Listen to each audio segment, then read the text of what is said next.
welcome to the first episode of The Open Door. This is Kelly talking. And this is Kelly talking too. Yeah, we want to welcome everyone here to listen to us and share a little bit on our first podcast about why we decided to start the podcast and what we might find or what you might find that we're going to talk about as we go along. Well, the podcast started because we put our classes up online. We're with Legendary Living Arts and we teach Qigong and Baguazhang classes. And in subsequent podcasts, you'll hear an interview. Kelly does an interview with me, and I do one with him, talking about our backgrounds in the martial arts and movement and all that kind of thing. Yeah, the movement disciplines, physical disciplines that we've trained in for 30 plus years. Between the two of us, we probably have like literally 70, almost 80 years of training and conditioning and practice and everything like that. So Yeah. So we put our classes up online earlier last spring, actually. I guess in a couple months it's going to be almost a year that we did that. So it's hard to believe that it's been that long. But it was going very well. And one of our classes was a discussion and meditation class. And at first it started off with discussing any training tips or techniques that people had questions about during the week. And then they became a little bit more, I guess you could say, spiritual in nature. I know you and I both have I wouldn't say issues, but just that there's a lot of popularization of spiritual terms. Yeah, the perspective that you and I have, given that we have the depth of experience that we do, is very different. Given that you come from a gymnastics background and I come from a martial arts background, and we've talked about the parallels and the gaps in some of our formal training and some of the missing pieces that we've put together and the things that we've discovered and talked about. And I mean, I myself have, I guess, a more conscious, longer path from when I was a kid growing up, reading those weird books on religion on my mom and dad's shelves. He's like, "What's this big book?" It's like, "Oh wow, they talk about some funky stuff in here. What is this, Mom? What is this?" Yeah, Cool. yeah. Yeah. Well, and we both love physical activity. We Yep. love to train. Yep. So we love to share that. And we both feel that when you are present in your physical body and you can feel your physical body where you hold tension, that you become much more aware of your thoughts and your emotions and how you can use that to help not only physically heal yourself but emotionally heal yourself as well, because it's all connected. That Hmm. sometimes Hmm. you can hold tension in certain areas of your body. When you release that, it's like, oh wow. And then when the tension tries to come back, you understand that, oh, that might be anger or it's sadness or something. And you don't always have the emotion attached to it, but emotions can create physical sensations in our body. So those were the discussions that we started off with Yeah. talking about in our classes. And someone said to us, hey, you should make these into a podcast. So some of our podcasts are going to be about specific topics that we have discussed in our classes, and others we're going to interview people. Yep. We have a few interviews other than our own coming up. People who are in, I'm an author, so you'll learn more about that later. Kelly's also an author, and we're going to be interviewing some authors and some other martial artists and other people in fitness industries and other aspects of even spirituality or mediumship, things like that. So we have a lot of those things. Yeah, there's a wide gamut. I mean, my own sort of personal interest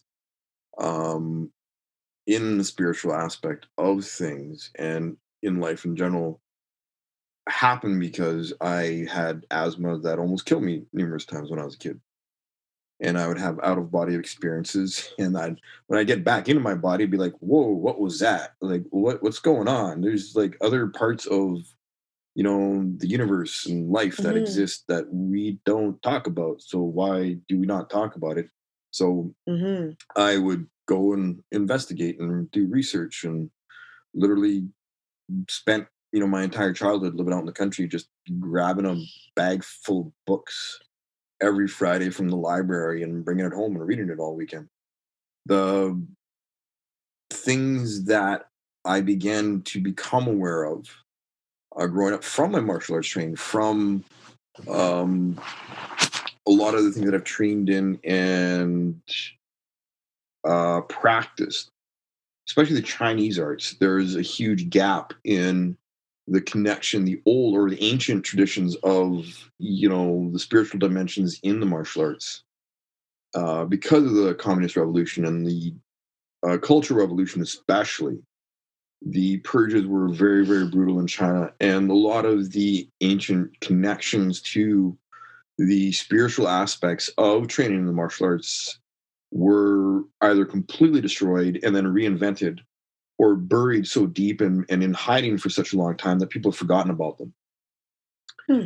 And going to university, wanted to become Indiana Jones. When I first went to university, meant that I studied Life goals. Life goals. Yeah, it's like I want to, like, carry a pistol and bullwhip and find stuff, find pretty shiny things.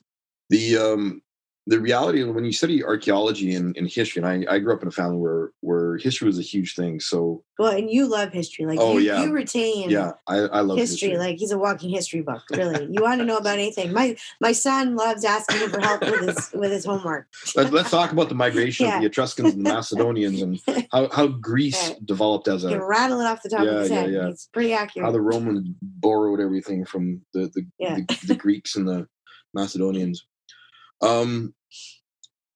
For me, understanding the historical context of the evolution of something like a martial art gives me a lot of context for understanding why something is the way that it is, why two movements are connected, the evolution, the cultural environment that a martial art evolves in explains an awful lot about the rationale behind moving a certain way. The use of farm implements is a common theme in every martial art around the world. And this goes, goes straight into warrior traditions. And then with warrior traditions, the further you go back, you realize that ancient warrior traditions were synonymous and paralleled all the ancient shamanistic and spiritual traditions of the day. So, before the Industrial Revolution, you realize that warrior traditions and spiritual traditions were, walked hand in hand and were a part of community life. And sort of this is one of the things that you and I talk about a fair bit, is how in modern day society, quote, big, huge air quotes here, modern society, just because we have all this technology and all this quote unquote science, and does not mean that we have actually evolved as a society, because an evolution of society has a lot more to do with how we treat each other versus how much bling we can hang on our necks or drive around in.